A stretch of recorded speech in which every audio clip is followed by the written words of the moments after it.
So welcome to the St Olave's information session. Before we jump into the content, let's look at what we are going to cover today. We'll start with looking at St Olave's Grammar School, where it's located. We will talk about how to choose the right school for your child. And then as part of that, we'll look at academic rankings as well. We'll talk about the exam pattern and scoring, key dates for 2025 admission, and how to prepare for the exam. Finally, we'll end with a Q&A session. So as we go along, in case something pops to your mind you want to ask, please either put it in the chat or keep it in mind. And towards the end of the session, we'll have a look at some Q&A as well. Yeah. So just a few more points. A copy of this presentation will be shared with you on Monday. So you don't need to note down anything. And finally, as an organization, we are not affiliated with any grammar schools. So everything we are sharing is based on our experience and our research. Yeah. So we always encourage parents to do their own research as well. Let's look at St. Olave's Grammar School. So the school is obviously located in Orpington. It is one of the rare super selective schools. What that means is the school primarily selects its students based on the exam. It does not have a catchment criteria as such, and the test is the only real criteria to get admission. Now we come to the important question. How do you know if this is the right school for you, or how to choose the right school for your child? Now, a lot of parents like to go by academic ranking, but there are some other parameters to consider as well. For example, the commute. So how far the school is going to be from your location where you plan to live. Uh, Ideally, you should plan a commute which is not too stressful. So anything over a hour each way is going to be very hectic for the child because secondary schools have a lot of homework, and you need some time for extracurriculars, etc. as well. So do plan your commute carefully. A lot of parents have a preference for a single or a multi-sex school. Now, obviously, single-sex schools like QE, St. Olave's, they only admit boys. So obviously there is no option there. But if having in a multi-sex school is important to you, then you might decide to give others to schools a little more weightage as well. School demographics, is it important to you and your family that the school be representative of the wider community? For some parents, it is important. For others, it is not an important criteria. Things like school infrastructure, how good are the science labs, how good are the sports facilities? These can be an important factor as well. And does the school have a specialty? So all of these things you are going to find out, the school demographics, the school infrastructure, the school specialty, you're going to find out when you go to an open day. So in an open day, they invite you to the school premises. They invite you to interact with the head teacher, with the teachers, with the students, and you find a lot of information about the school on that day. So if this is a target school, I would highly encourage you to go to that open day and see what you can find out about the school. Coming to the academic ranking, and now there are a number of rankings which are available. We like to recommend the Good School Guide. So what's good about this ranking is we think it's a very comprehensive and easy to understand ranking. It ranks schools based on the Progress 8 score.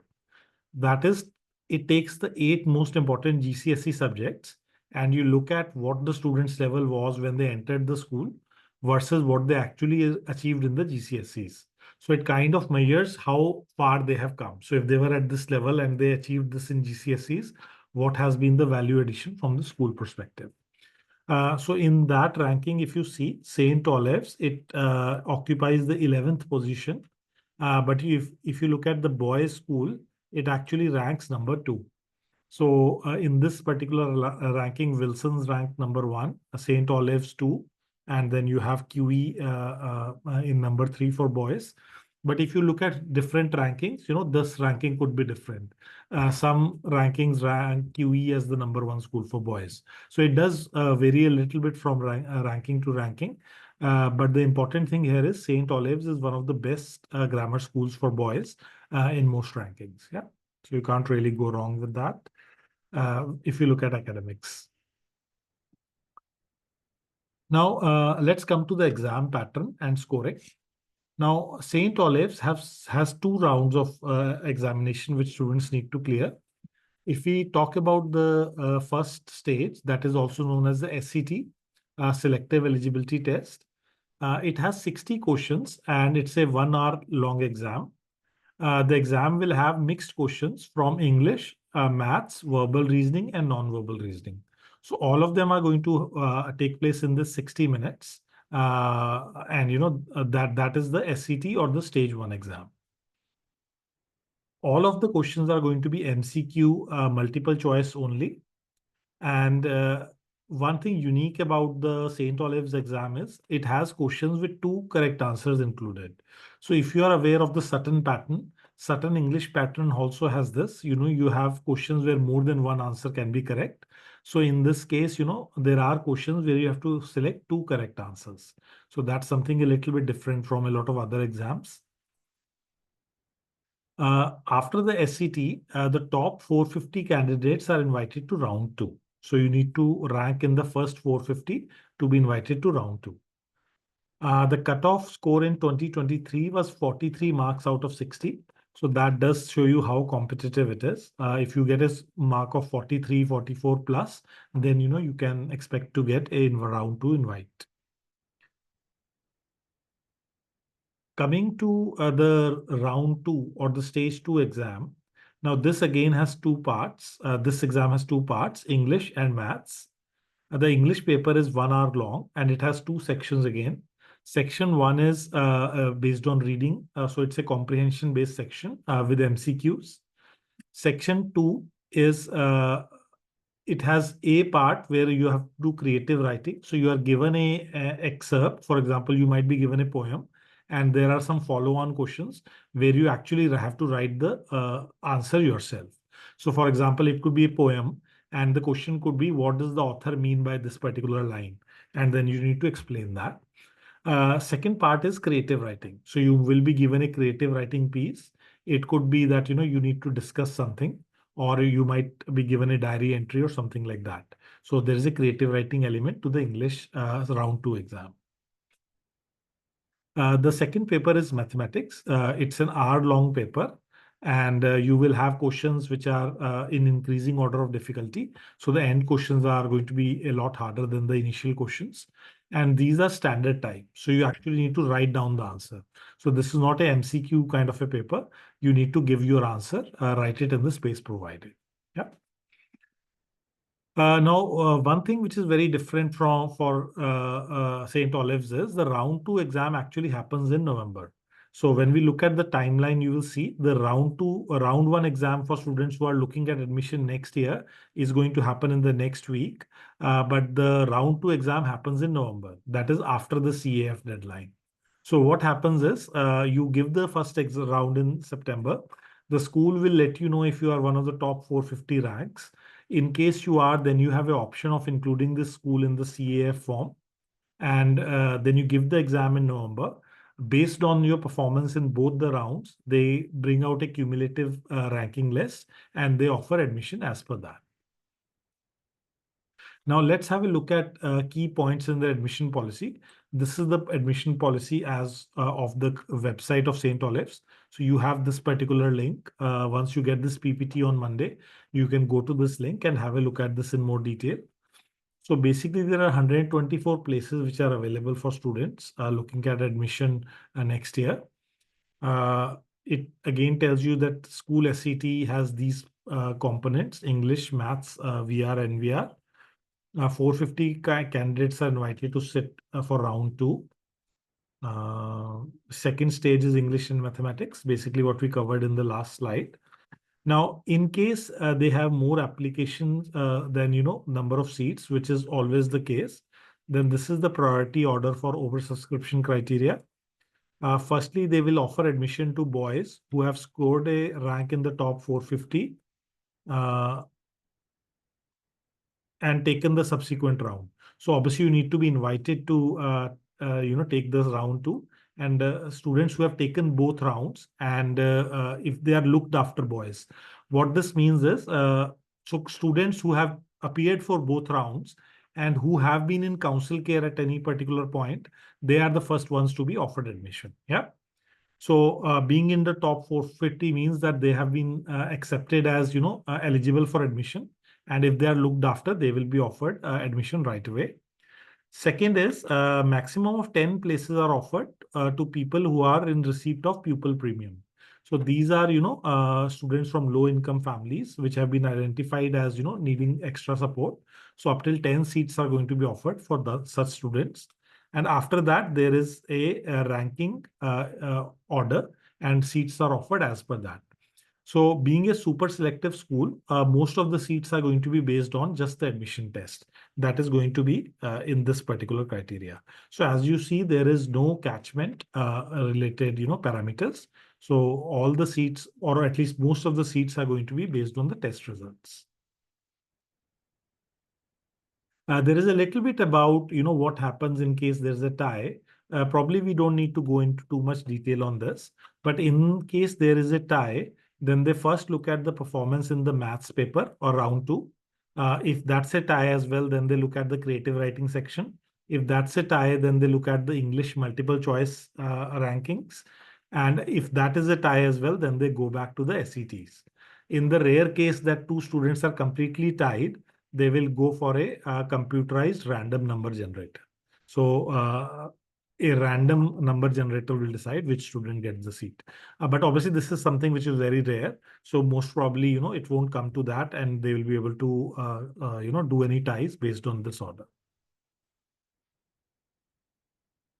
Again, no catchment criteria, being a super selective school.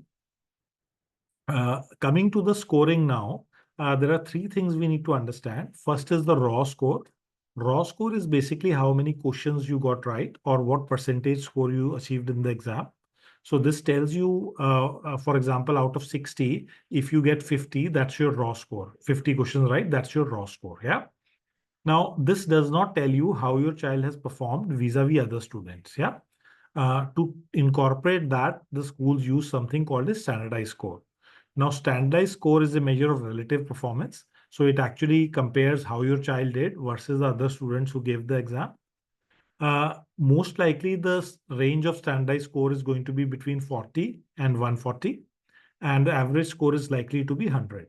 So if you get a standardized score of 100, that means you have scored bang in the middle. Yeah. They do age standardization as well. So students who are slightly younger in the batch, they get certain extra points just to compensate that, they are not, they have had one less year of brain development than the older children. So just to compensate, they get a few extra points. Now let's look at key dates for admission. This is for admission next year. That is students who are giving the exam this year.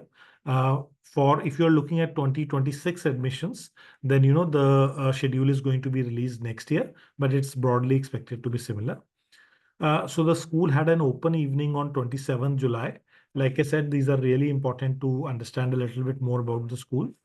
The SIF or the supplementary information form, it opened on 10th of July, and the closing date was, it opened on 10th of June, and closing date was the 1st of July. The stage 1 entrance exam is scheduled for 20th September, that is the coming week. And the stage 2 entrance test is scheduled for 15th of November. All entrance tests take place at the St Olave Grammar School itself. Now, one thing very unique if you're looking at it next year. So if you wanted to attend the open evening, you needed to book the tickets in advance. So some schools don't have this. You can just turn up. But in case of St. Olive's, you need to book the tickets in advance. So please keep that in mind for next year. Coming to how do you prepare for the exam? So we are going to divide this into a couple of sections. We'll talk about the theory bits, regular practice, and mock exams. So in terms of theory coverage, we do recommend bond handbooks and CGP study books. These are very good from a basic theory coverage perspective. So if you are in year 4 in particular, then these are good books to learn from. They will take you through the basics of the theory. For example, in maths, it could take you through probability, algebra, and other areas, and give you practice on those areas as well. So it's very good from that perspective. If you are looking at a more video-based approach, then we have these subject-wise camps. These are video-based camps. They give you access to our partners for additional practice, and we run all of our camps as a 1 week contest. So we get a leaderboard out at the end of the week to see which students have done the best, and students get prizes and certificates. So these camps cover the theory and as well as give students tons and tons of practice. Yeah. So in terms of practice of regular exam style questions, again, Bond and CGP have their assessment papers and 10-minute test books. We have our online 10-minute, 15-minute, and 20-minute books, which not only increase in the duration of each test, but also in the difficulty. For example, this book of 20-minute tests, it will contain 10 tests of 20 minutes each, and these are at the advanced difficulty level. So the 15-minute and 20 minutes are highly recommended for competitive exams like St. Olave's. We also have something which we are starting this year, selective and super selective weekly test group. I'll take you through this in the next couple of slides.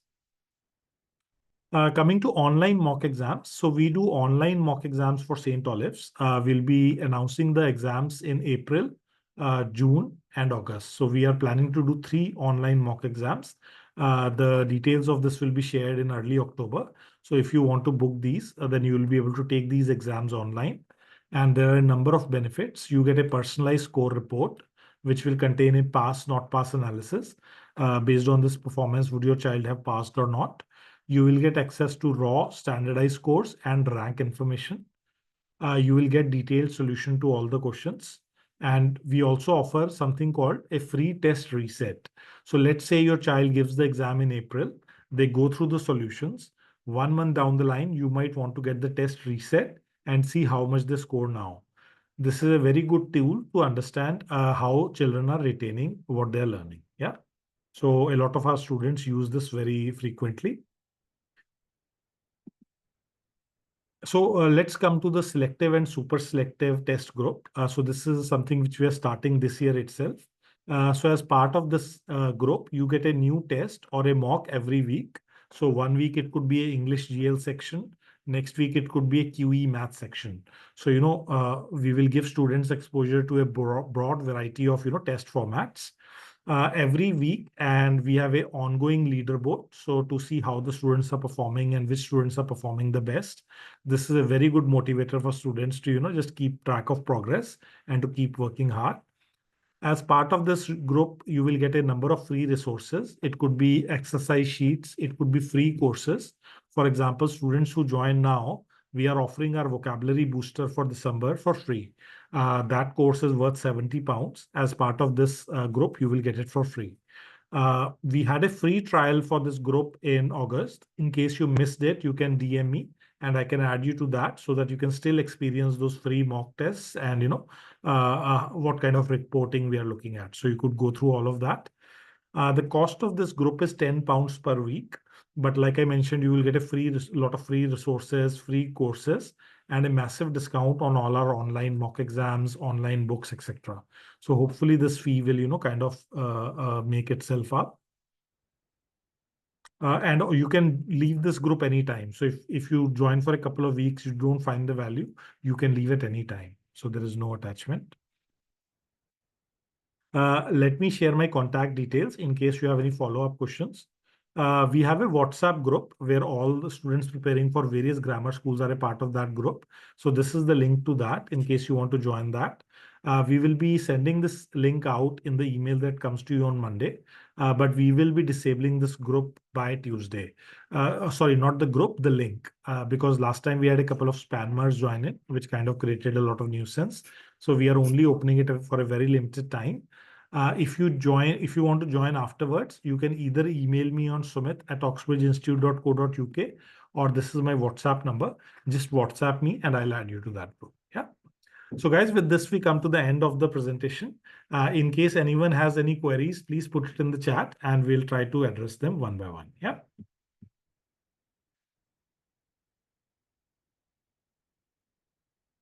Okay, the first question somebody has asked is, how difficult is St. Olave's compared to QE?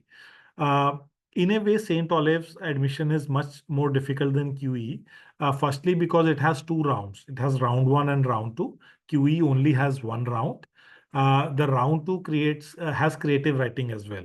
So while in QE we only have English and maths, MCQs. Here we have creative writing and standard type of questions as well. So that makes the preparation for St. Olave's a lot more different, possibly a lot more challenging than QE, but the level of difficulty in both exams is quite high. So, and the competition is quite high as well. So in terms of that, it's similar, but the admission process in St. Olave's is a lot more longer. Let's call it that. Yeah. Okay, someone has asked how to fill the CAF form if round two is going to happen in November. So what's going to happen is you are going to give the round one in September. You will get the results of the round one by early October. So you would know if your child is one of those selected as the top 450 ones, yeah, who have been invited to round two. Now you will not know the results of round two by filling the while filling the CAF because it's not even taken place yet. So you will have to take a little bit of a leap of faith. If your child is one of the top 450 students, you have a chance of gaining admission. Then it makes sense to put it as one of your CAF preferences in case you are gunning for the school. Most councils allow you to put at least four or in some cases five schools down as well. So keeping it as one of the top choices is a good idea in case you're really interested in the school. The way it works is, let's say you put St. Olave's as your number one choice. You end up not being offered admission in the school. Then you will automatically be put on the waiting list for the school, in case there are seats available. And your next choice becomes number one choice. So you don't get any disadvantage in terms of your other choices, but you just, if this is higher on your in your list, then you might be offered admission for this first if you clear all the criteria. So that is the way it works. Yeah. Any other queries, please? Okay, one more question. Is bond and CGP good enough for, St. Olave's admission? Now, bond and CGP books are quite basic books. They are very good for, clarifying your theory doubts, and they are very good for exams like GL assessment exams. But for exams like QE, Sutton, St. Olave's, you need to have a slightly harder preparation. So, still bond and CGP books are good, but they will not take you all the way. There are certain books which are slightly harder. For example, first past the post books are known to be slightly harder, so they can help as well. And if you look at mock exams, which are specially designed for St. Olave's QE, they would obviously expose you to certain harder questions as well. So it's worth looking at those mock exams, particularly where the solutions are provided. So that can really help you, up your game. So look at those resources. Other than that, Bond and CGP are not bad resources. I think they do contain some good quality questions and very good for fundamental clarification. So definitely, do those as well. Yeah. Any more questions, please put it in the chat. Hi, everyone. So thanks for joining us for this session. Like I said, you will get a presentation and the link to the PPT on Monday. Any subsequent questions, you can WhatsApp me or email me at this address. And I look forward to working with you in the new year. Yeah. Thank you. Bye.